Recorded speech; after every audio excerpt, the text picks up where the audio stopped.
मुल्क हैं Saudi Arabia, Turkey, Pakistan. और बहुत ही ज़रूरी एग्रीमेंट है। और बहुत सारे एनालिस्ट हैं जो टिप्पणी करने वाले लोग हैं हिंदुस्तान में, दुनिया में, जो ये कह रहे हैं कि देखिए ये जो एग्रीमेंट हुआ है ये ईरान के खिलाफ है। ऐसा कुछ नहीं है। ये एग्रीमेंट बहुत ही अच्छी चीज़ है। ये एग्रीमेंट ईरान की सोच को आगे ले जाएगा। ये एग्रीमेंट वेस्ट एशिया को तरक्की और बेहतरी की तरफ ले जाएगा। आप जानते हैं कि कल मक्का के अंदर सऊदी अरेबिया में 3 मुल्कों के बीच में डिफेंस एग्रीमेंट हो गया है। मुल्क हैं सऊदी अरेबिया, टर्की, पाकिस्तान। और बहुत ही ज़रूरी एग्रीमेंट है। और बहुत सारे एनालिस्ट हैं जो टिप्पणी करने वाले लोग हैं हिंदुस्तान में, दुनिया में, जो ये कह रहे हैं कि देखिए ये जो एग्रीमेंट हुआ है ये ईरान के खिलाफ है। ऐसा कुछ नहीं है। ये एग्रीमेंट बहुत ही अच्छी चीज़ है। ये एग्रीमेंट ईरान की सोच को आगे ले जाएगा। ये एग्रीमेंट वेस्ट एशिया को तरक्की और बेहतरी की तरफ ले जाएगा। तो 3 सवाल हैं जिनका मुझे आज जवाब देना है। तो पहला सवाल तो ये उठता है, ये समझते हैं ये एग्रीमेंट है क्या। दूसरा सवाल ये है कि ये आया कहाँ से। तीसरा सवाल है अब ये साइन हो गया है तो कैसे ये वेस्ट एशिया को बेहतरी की तरफ ले जाएगा। तो चलिए पहला सवाल कि ये एग्रीमेंट है क्या। तो कल 7 अगस्त को पाकिस्तान फॉरेन ऑफिस ने एक प्रेस नोट इशू करा है, जारी किया, जिसमें उन्होंने इस एग्रीमेंट के बारे में 4 बातें बोली हैं। पहली बात यह है कि ये एग्रीमेंट जो है सब मुस्लिम नेशंस को, मुल्कों को एक साथ लाता है, जोड़ रहा है। ये एग्रीमेंट तकसीम करने का नहीं है कि ये सुन्नी है, ये शिया है, ये फलाना है, ये ढमकाना है, नहीं। ये सब मुस्लिम कंट्रीज़ को साथ लाने का है। दूसरी बात ये बताई गई कि ये एग्रीमेंट है कलेक्टिव सिक्योरिटी का। इसका मतलब सबकी सुरक्षा, साझी सुरक्षा। इसका मतलब आप ऐसा ना करें सुरक्षा के बारे में जिससे कि आप सोचें मेरा फ़ायदा हो और दूसरे का फ़ायदा ना हो।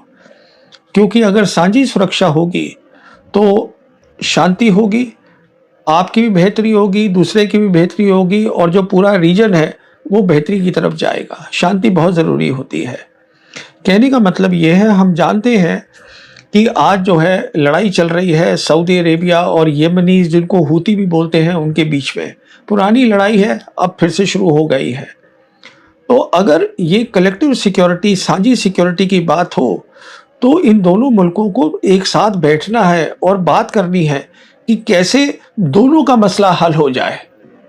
किस तरीके से जो सऊदी की प्रॉब्लम है वो भी सॉल्व हो जाए और यमनी जो चाहते हैं उनको भी मिल जाए। विन विन जैसे कहते हैं, दोनों का फ़ायदा हो। और इसमें मुझे पूरी उम्मीद है पाकिस्तान का बहुत बड़ा रोल प्ले करेगा। तो इसको बोलते हैं साझी सुरक्षा, जो बहुत अच्छी बात है। तीसरी बात है जिसको बताई गई वो ये है कि ये है कलेक्टिव डिटरेंस। इसका मतलब ये है कि ये साझी तरीके से तीनों मुल्क मिलके जो बाहर की ताकतें हैं जो नुकसान करने की कोशिश करेंगी इन तीनों में से किसी मुल्क का, तो तीनों मुल्क एक साथ खड़े हो जाएंगे उसके खिलाफ। देखिए ये इशारा जो है अमेरिका की तरफ नहीं है, अमेरिका की फ़ौज की तरफ। ये इशारा सीधा सीधा इजराइल की तरफ है। क्योंकि हम जानते हैं कि इजराइल के बहुत सारे जो सीनियर मिनिस्टर्स हैं वो खुलेआम बोलते हैं कि इजराइल को ईरान के बाद खतरा जो है वो टर्की से है। तो अब इस एग्रीमेंट के बाद क्या होगा कि इजराइल कुछ नहीं करेगा टर्की के खिलाफ, क्योंकि उसको बिल्कुल ये साफ होगा कि मैं टर्की से लड़ाई नहीं लड़ रहा हूँ। 3 मुल्क खड़े हैं, पाकिस्तान खड़ा है, सऊदी भी साथ में खड़ा है। तो ये भी एक अच्छी बात है, शांति चाहिए। चौथी बात ये बताई गई इसमें कि जो ये 3 मुल्क हैं इनके पास बहुत सारी उपलब्धियां हैं, एडवांटेजेस हैं।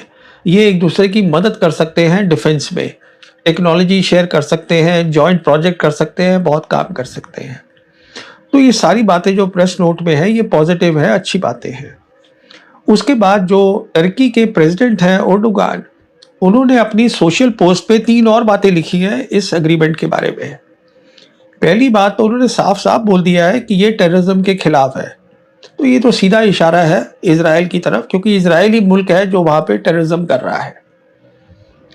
दूसरी बात उन्होंने ये कही है कि ये एग्रीमेंट जो है, जो भी ये और भी मुल्क इसमें शामिल हो सकते हैं, नॉन मुस्लिम कंट्रीज भी शामिल हो सकती हैं, जब तक कि वो इस बात को माने, इस सोच को माने, साझी सुरक्षा की सोच को, जिससे कि सबकी बेहतरी हो।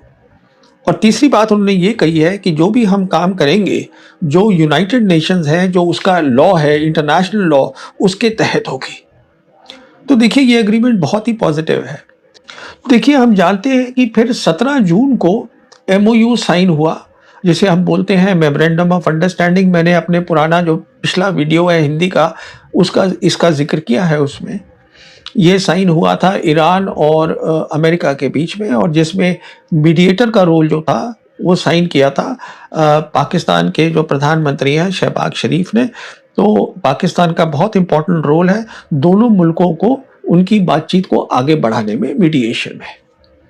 जहां तक ईरान का ताल्लुक था, उन्होंने इस एमओयू का नाम ही दे दिया इस्लामाबाद एमओयू।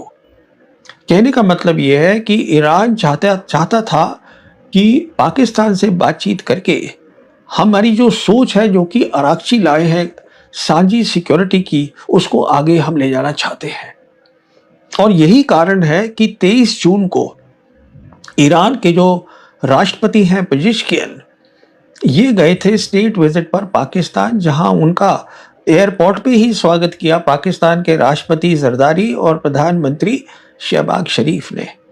कई बातें वहाँ डिस्कस हुई होंगी, पर मैं समझता हूँ ये बात वहाँ डिस्कस हुई है। और क्यों मैं ये बोल रहा हूँ, क्योंकि वहाँ से वापस आने के बाद जब ईरान को रजामंदी मिल गई पाकिस्तान से कि हाँ पाकिस्तान इसमें पूरा हिस्सा लेगा, योगदान देगा इस नई सोच को आगे बढ़ाने में वेस्ट एशिया में, तो 29 जून को अराकची ने पब्लिक अनाउंसमेंट करी थी, जिसमें उन्होंने बताया कि नए तरीके की सुरक्षा फ्रेमवर्क तरीका क्या होगा। दो खास बातें उसमें उन्होंने बताई कि एक तो जो बाहर की मिलिट्री ताकत है वेस्ट एशिया से बाहर की, उन सबको इसमें नहीं लिया जाएगा, वो बाहर रहेंगे। दूसरा उन्होंने ये बताया कि ये जो रीजन के जितने भी मुल्क हैं, वो आपस में बातचीत करके अपनी सुरक्षा तय करेंगे।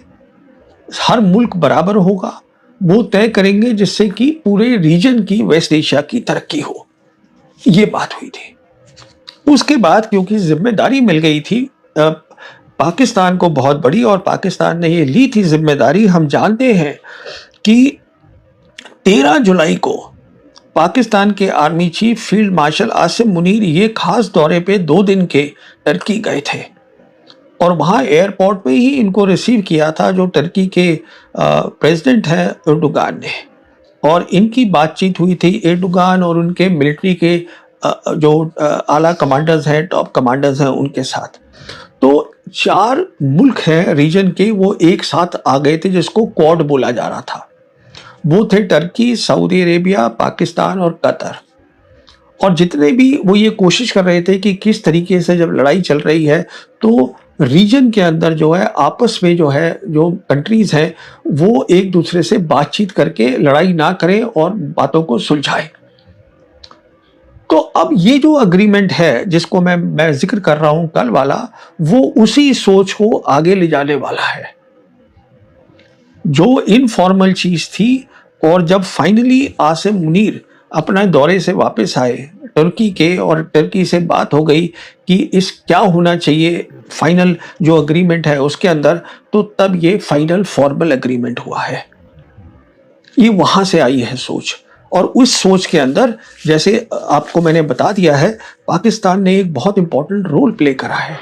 पाकिस्तान मीडिएटर नहीं है, उसके अलावा वो तो है ही है ईरान और उसके अमेरिका के बीच में। पाकिस्तान जो है वो इस सोच को, कलेक्टिव सिक्योरिटी को, रीजनल फ्रेमवर्क को मुस्लिम रिलेशंस में ले जाने के लिए बहुत काम कर रहा है और आगे भी करेगा। आप देखिएगा, हम जानते हैं कि पाकिस्तान ने पिछले साल ही 2025 के अंदर सऊदी के साथ डिफेंस एग्रीमेंट किया था। उसके बाद उन्होंने अभी जो है कुवैत के साथ जो डिफेंस एग्रीमेंट उनका 2023 का था, उसको उन्होंने फॉर्मल किया, फॉर्मल साइन हो गया। कतर भी कोशिश कर रहा है उनके साथ डिफेंस एग्रीमेंट का। अब हम जानते हैं कि अब उन्होंने एक डिफेंस एग्रीमेंट करा है अफ्रीकन कॉन्टिनेंट में भी, सोमालिया के साथ। तो देखिए ये बात जो है और आगे जाएगी। मेरे हिसाब से पाकिस्तान जो है एक बहुत ज़िम्मेदारी के साथ जितने भी मुस्लिम कंट्रीज़ हैं, हम बात कर रहे हैं जो 57 ओआईसी की कंट्रीज़ हैं, जो कंट्रीज़ हैं मुस्लिम कंट्रीज़ सेंट्रल एशियन रिपब्लिक में, जो साउथ एशिया में हैं, जैसे साउथ एशिया की 3 ख़ास मुस्लिम कंट्रीज़ जो मेजॉरिटी की हैं, वो है पाकिस्तान, मालदीव्स और बांग्लादेश। फिर हम जानते हैं कि अफ्रीका के अंदर जहाँ 54 मुल्क हैं, 20 कंट्रीज़ वहाँ ऐसी हैं जो मुस्लिम मेजॉरिटी हैं।